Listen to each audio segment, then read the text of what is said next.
साहिलपुर गांव अपने चारों ओर घने जंगलों से घिरा था।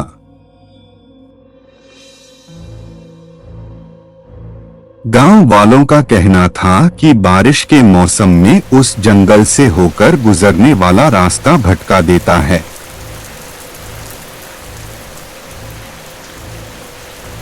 हर साल कोई न कोई व्यक्ति या तो रास्ता भूल जाता था या फिर लौटकर कभी नहीं आता था।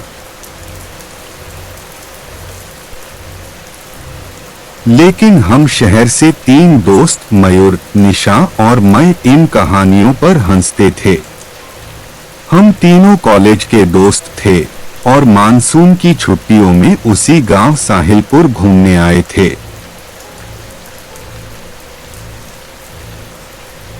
मयूर बोला, अरे जंगल में खो जाने की बातें बस कहानियों के लिए होती हैं।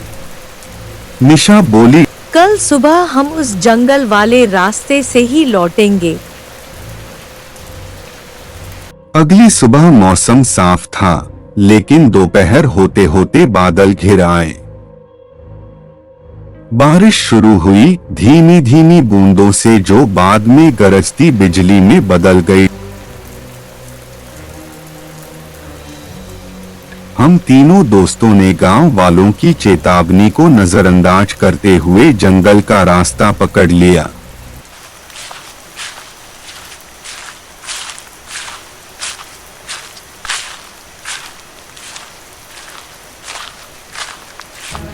रास्ता शुरू में साफ था, पेड़ पौधे, हरियाली और झरनों की मधुर आवाजें। निशा बोली, देखो कितना खूबसूरत जंगल है। लेकिन थोड़ी ही देर में बारिश तेज हो गई।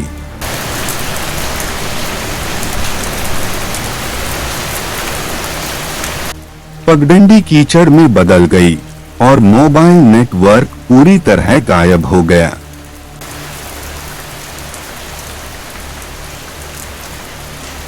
कुछ दूर चलने के बाद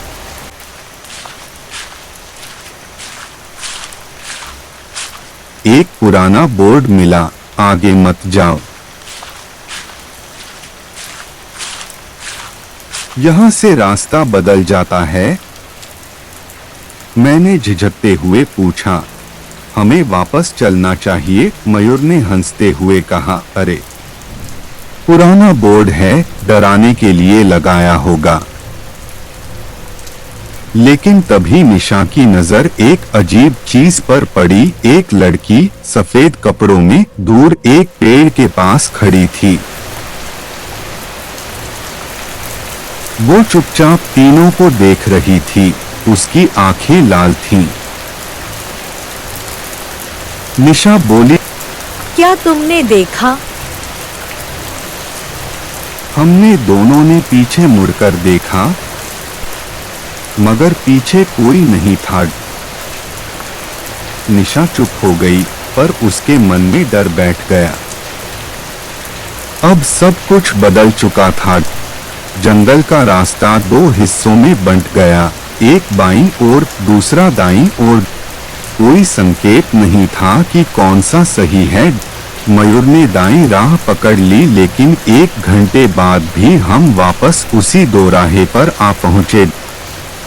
हम घूम रहे हैं और घबराहट भी हो रही थी। निशा बोली, यह असंभव है। हमने सीधे रास्ता पकड़ा था। बारिश रुकने का नाम नहीं ले रही थी। हवा में अब सड़ांध सी थी, जैसे कुछ सड़ा हुआ पड़ा हो। अचानक एक तेज चीख गूंजी, मानव की नहीं, न किसी जानवर की।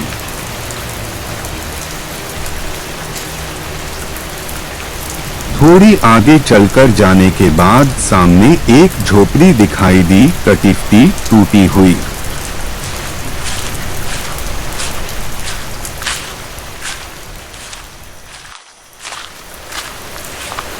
हम अंदर गए, भीगने से बचने के लिए। भीतर एक वृद्ध औरत बैठी थी, सूखे बाल, झुर्रियों से भरा चेहरा। वह बिना पलक झपकाए निशा को देख रही थी। तुम्हें भी उस रास्ते ने बुलाया? उसने कहा। क्या मतलब? मयूर ने पूछा। ये जंगल नहीं, ये एक भटकी आत्मा है जो बारिश में खोए हुए लोगों की यादों से बनी है। ये तुम्हारे मन के डर से रास्ते बनाती है। तुम जितना डरोगे, रास्ते उतने बदलते जाएंगे। तो हमें जाना कैसे है? मैंने घबराकर पूछा। अपने डर से बाहर निकलो, औरत बोली, या फिर हमेशा के लिए इसी रास्ते में खो जाओगे। अगले कुछ घंटों में हमारे साथ अजीब घटनाएं हुई। मयूर ने अपनी मृत दादी को रास्ते पर देखा, बुलाते हुए। निशा को अपने बचपन का डर दिखा, वही कुआं जिसमें उसका भाई गिरा था। मुझको एक लड़की दिखाई दी, स्कूल में मजाक में धक्का दिया था, वो अब मरी हुई लग रही थी। जंगल हमको हमारा अतीत दिखा रहा था, और हर बार जब हमने डरकर पीछे मुड़ने की कोशिश की, हम फिर उसी झोपड़ी पर लौट आते। अब हमें समझ आ गया कि यह कोई सामान्य जंगल नहीं, बल्कि एक मानसिक भूल भुलैया है। हमने तय किया कि हम अपने डर का सामना करेंगे। मयूर अपनी दादी की आत्मा के सामने खड़ा रहा और बोला, मैं तुमसे प्यार करता हूँ, लेकिन मैं अब डरूंगा नहीं। निशा कुएं के पास गई और कहा, मैं अब अपने भाई की मौत के लिए खुद को दोष नहीं दूंगी। मैंने उस लड़की से माफी मांगी, सच्चे दिल से। जैसे ही हमने अपने डर को स्वीकारा, बारिश थम गई। अंधेरा हल्का हुआ और सामने एक सीधा साफ रास्ता दिखाई दिया।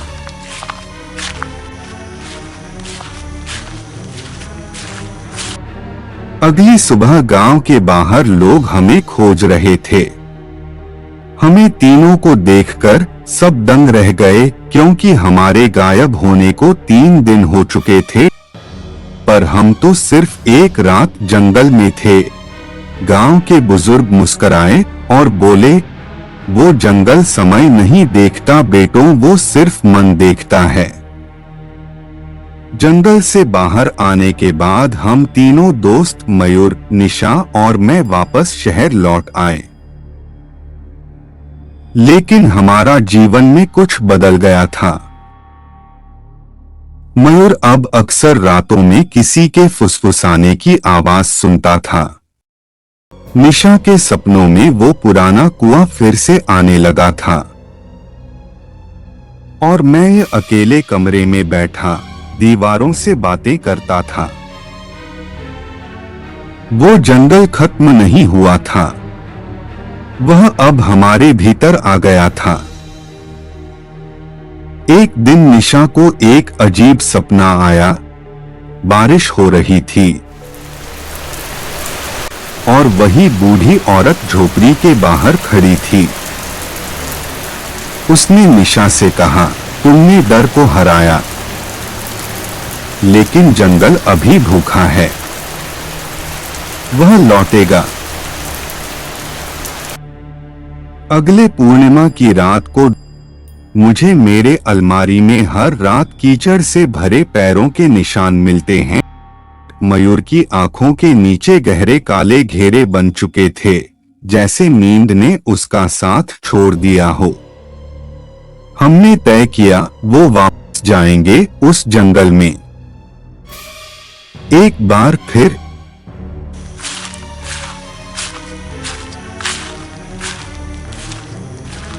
हम साहिलपुर लौटे।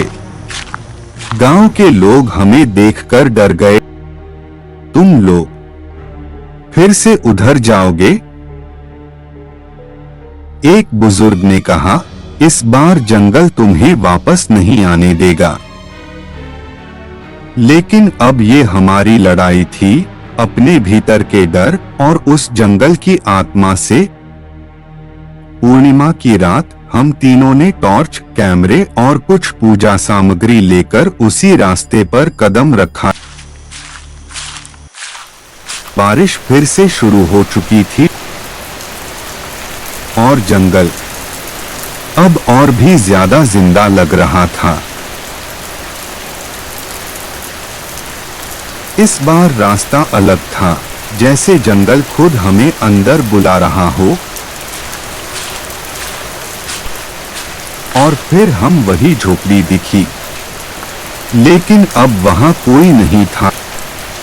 दरवाजा अपने आप खुला और भीतर बैठी थी बूढ़ी औरत की आत्मा, लेकिन उसका चेहरा अब बदल चुका था, भयानक जले हुए मांस की तरह। उसकी आंखों से काली धाराएं बह रही थीं। तुम वापस आ गए, उसकी आवाज गूंजती थी, पर अब डर खत्म नहीं होगा। डर अब तुम्हारी असली पहचान है। तुम तीनों में से एक को मुझे देना होगा। आत्मा बोली, मेरी मुक्ति अधूरी है। मेरा बेटा विक्रम मरा नहीं, वो फिर से जन्मा है और तुममें से एक उसका नया रूप है। अब एक नई पहेली सामने थी, क्या विक्रम जिसने पहली कहानी में गंगा को जलाया था फिर से जन्म लेकर लौटा है? अचानक आत्मा ने मेरी ओर इशारा किया। वही है, वही विक्रम है। मैं चौंका, नहीं, ये झूठ है। लेकिन मयूर और निशा अब भी संदेह में थे। मैं वैसे भागने लगा।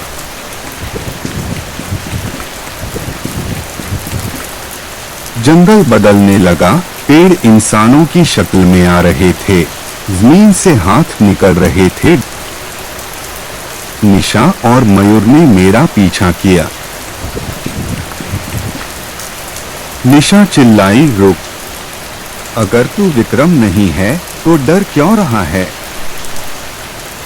मैं रुका और रोने लगा। मुझे नहीं पता क्यों, पर मुझे बचपन से ही आग से डर लगता है। मुझे सपनों में एक मंदिर जलता हुआ दिखता है।